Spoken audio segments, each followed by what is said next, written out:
Solo quiero asegurarles a aquellos de ustedes que son religiosos aquí, que nuestro propósito no es ofenderlos esta mañana. Pero de todos modos, retribuiré su hospitalidad diciéndoles exactamente lo que pienso sobre la religión. Como crítico de la fe religiosa en los últimos 2 años, me he familiarizado con cómo los creyentes defienden a Dios. Resulta que no hay 100 formas de hacer esto. Parece que solo hay 3. O argumentas que una religión específica es verdadera, o argumentas que la religión es útil, o atacas al ateísmo como intolerante, elitista o de alguna otra manera corrosivo para los valores humanos básicos.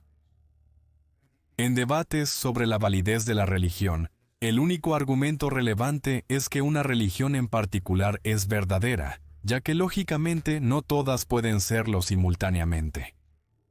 De hecho, nuestros oponentes aquí representan 2 fe distintas e incompatibles entre sí. ¿Fue Jesucristo el Mesías? Es probable que el rabino y Dinesh no concuerden en ese punto.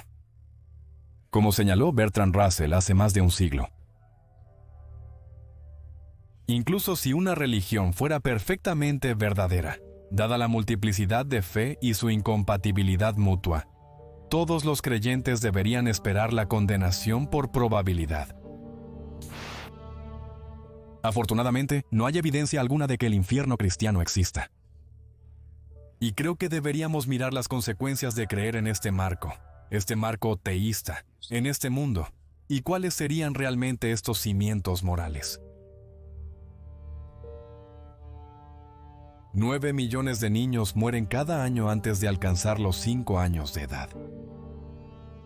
Imagina un tsunami asiático del tipo que vimos en 2004 que mató a 250.000 de personas. Uno de esos cada 10 días, matando solo a niños menores de 5 años.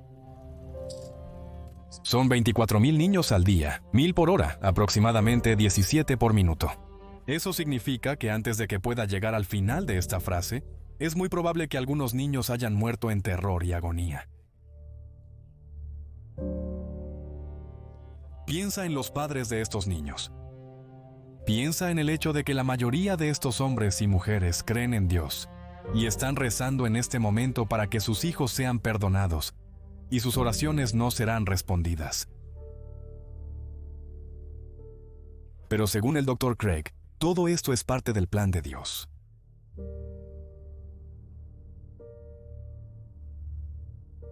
Cualquier Dios que permita que los niños sufran y mueran de esta manera por millones, y que sus padres sufran de esta manera, o no puede hacer nada para ayudarlos, o no le importa hacerlo.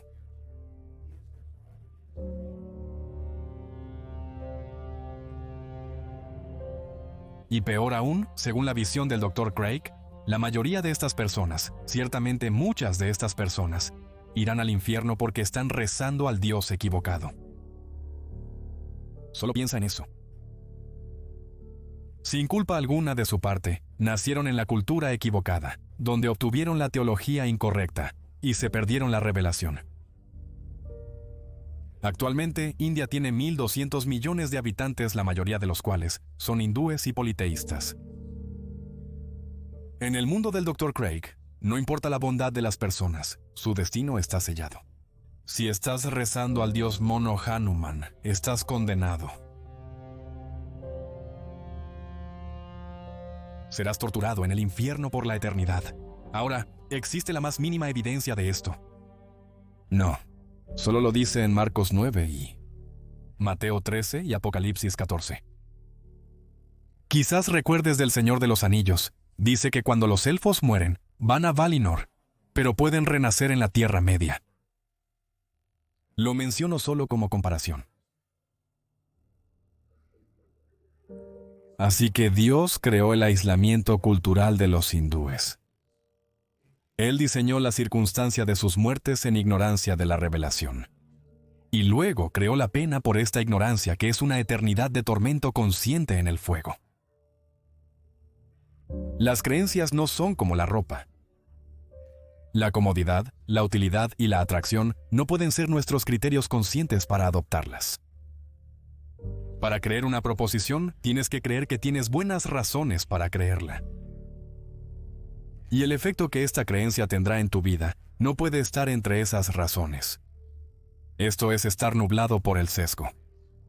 Por eso tenemos frases como el pensamiento deseoso y el autoengaño. Creer realmente que hay un Dios también es creer que te encuentras en alguna relación con su existencia tal que si Él no existiera, tú no creerías en Él. ¿Cómo encaja la supuesta utilidad de la religión en este esquema? No encaja. Retomemos el tema de la verdad. Es común que las personas digan que no hay conflicto entre la religión y la ciencia porque ellos se relacionan con diferentes temas. Esto es una mentira. La religión y la ciencia ambas hacen afirmaciones sobre cómo es el mundo. Hacen afirmaciones incompatibles sobre la misma realidad. Y hacen estas afirmaciones basándose en estándares de evidencia y modos de argumentación muy diferentes. Debería quedar bastante claro que hay un conflicto perfecto entre exigir buenas pruebas para lo que crees y estar satisfecho con malas pruebas o ninguna prueba. En conclusión, la religión y la ciencia están en conflicto porque es imposible separar las afirmaciones de verdad de ambas disciplinas. La afirmación de que Jesús nació de una virgen, por ejemplo, es una afirmación central del cristianismo. También es una afirmación sobre biología. La afirmación de que resucitó de entre los muertos y volverá a la tierra es una declaración histórica sobre la supervivencia humana a la muerte. Es una afirmación aparentemente sobre el vuelo humano sin la ayuda de la tecnología. Judíos, cristianos y musulmanes, aunque discrepan en muchas cosas, todos coinciden en que el día del juicio, cada persona que alguna vez vivió será resucitada físicamente. ¿Qué leyes científicas viola esto? Uno se siente tentado a decir todas ellas.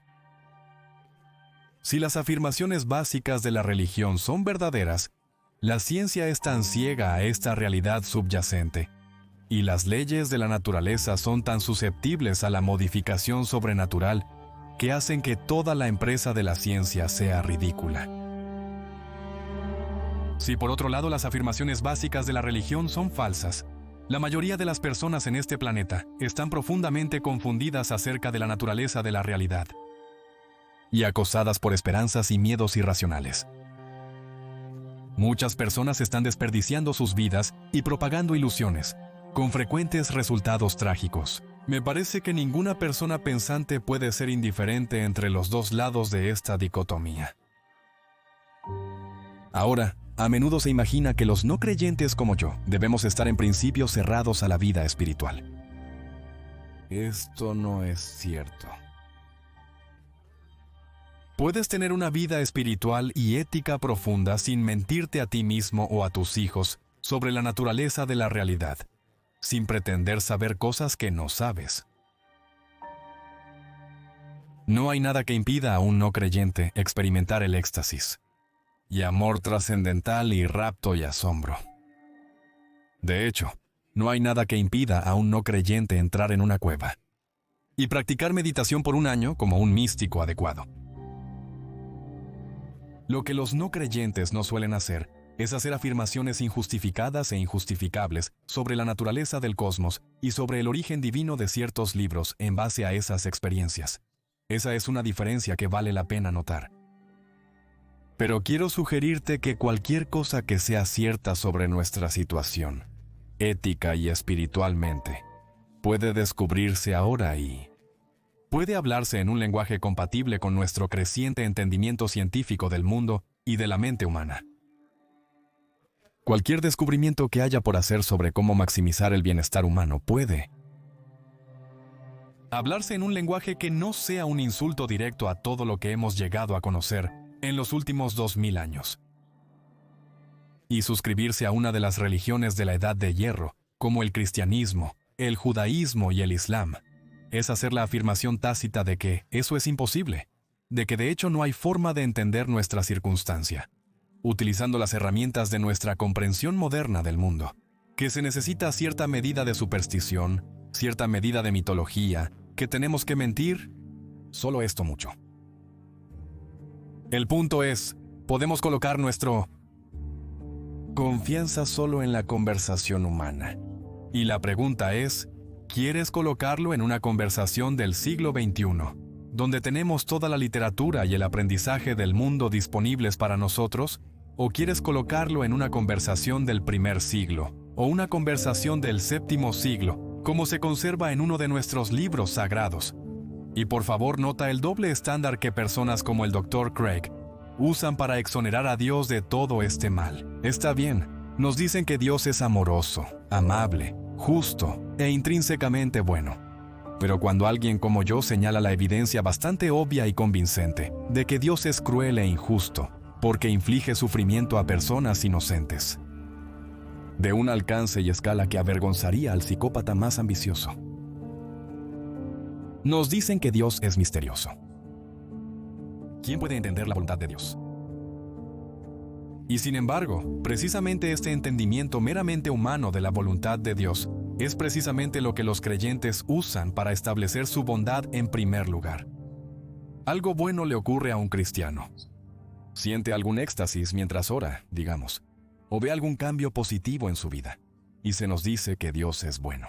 Está bien, pero cuando decenas de miles de niños son arrancados de los brazos de sus padres y ahogados, se nos dice que Dios es misterioso.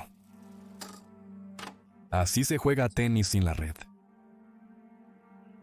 Y quiero sugerirte que no solo es cansado cuando personas por lo demás inteligentes hablan de esta manera, es moralmente reprensible.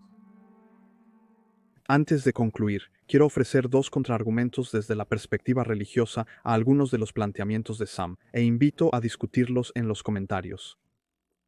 Los individuos religiosos pueden argumentar que la existencia del mal y el sufrimiento no socava la bondad o la omnipotencia de Dios, sino que es parte de un plan divino más grande que trasciende la comprensión humana. Según esta perspectiva, el plan de Dios abarca tanto la alegría como el sufrimiento, y aunque los humanos pueden no comprender las razones detrás de casos específicos de sufrimiento, confían en la sabiduría de Dios y en su propósito final. Este argumento enfatiza la creencia de que Dios hace que todas las cosas trabajen para el bien, incluso si las razones no son inmediatamente aparentes para los humanos. Otro contraargumento desde un punto de vista religioso gira en torno al concepto de libre albedrío humano y una potencial redención y crecimiento espiritual frente al sufrimiento.